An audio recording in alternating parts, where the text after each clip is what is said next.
October the 8th. It is Breast Cancer Awareness Month, of course, and I'm here to do another video. And today's video is going to be from a clinical study that took place as long ago as 1965 through 1977.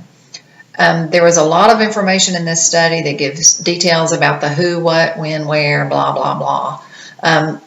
My synopsis is boring enough, so I'm just going to go with that.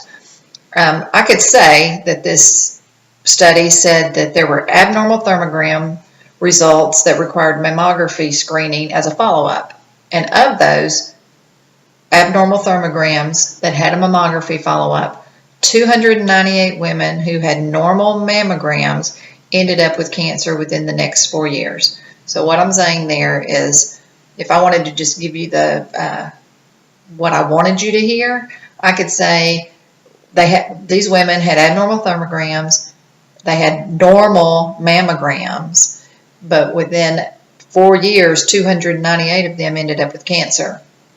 So if I just left it at that, it would make it sound like thermography is the king. And so that's why you should always question and research what you read. The fact is, with this study, there were about 58,000 women. Thermography found 1,527 women with abnormal results that required a follow-up.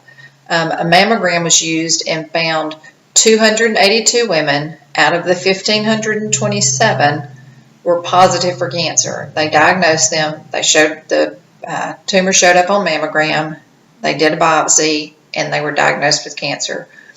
461 of the 1,527 abnormal thermograms had a benign disease such as cystic mastitis. And the staggering number is that 784 women out of 1,527 who had an abnormal thermogram had normal mammograms. Now, within the next 2 years, 177 of those 784 normal mammograms were diagnosed with cancer. And then the following 2 years, or 4 years after the first mammogram, 121 more women were diagnosed with cancer. That means that 298, or 38% of the 784 women with normal mammograms developed breast cancer within the 4 years. Now here is where the argument starts. Out of the 1,527 women with abnormal thermograms, 947 were never diagnosed with cancer, at least by the conclusion of the study. So my question is, how many of them dropped out of the study? How many have died of other causes or developed breast cancer after the study concluded? And this study actually concluded in 1977. So how does it compare to the technology of today? If thermography can really pick up cancer 8 years before mammography, did they follow up for 8 years? Unfortunately, I don't have the answers to those questions. That's just something that we'll never know. But what I will tell you is thermography is about watching for change over time. We hope to find normal thermal patterns with 2 baseline thermograms. And that means you come in, you have a thermogram, you come back in 3 months, you have a thermogram. Those are to establish your baseline and what is your normal thermal pattern. And then annual follow-ups are compared to this baseline, looking for a change in your pattern.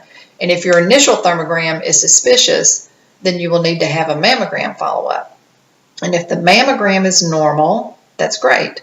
It means you can continue to monitor your thermal pattern to see if there are changes over time. Now, in this study that I'm telling you about, where I said there were 298 women who had normal mammograms after they were told they had abnormal thermograms. If you were one of those 298 women who had a normal mammogram but abnormal thermogram who developed cancer within 4 years, you would probably go around and say, thermography saved my life. But if you were one of the 947 women who had an abnormal thermogram and a normal mammogram, and as far as we know, never developed breast cancer, would you say thermography is worth the cost? Probably not. But if you were one of those 298 women who ended up with cancer after a normal mammogram, I'm sure you would say thermography is definitely worth it. But only you can decide what your life is worth. $125 is not much to pay to see if you are at risk for developing breast cancer. So remember, it's Breast Cancer Awareness Month. In our clinic, we're offering 20% off. And so, oh yeah, by the way, the study concluded by stating, the most important observation from this study is that healthy patients with abnormal thermograms are at a higher risk of developing cancer. So that's pretty important. So anyway, that's it in a nutshell. My name is Robin. I'm with the Imaging Center of Eastern Oklahoma in Poto, Oklahoma. Phone number 918-649-5120. Website www.thermalimagingok.com. Email contact@thermalimagingok.com. You can go online and schedule an appointment. You can give me a call, send me an email, and we can see if we can take care of you. I want to encourage you to have a thermogram at a clinic near you, and I hope you have a great day. Thanks, and God bless.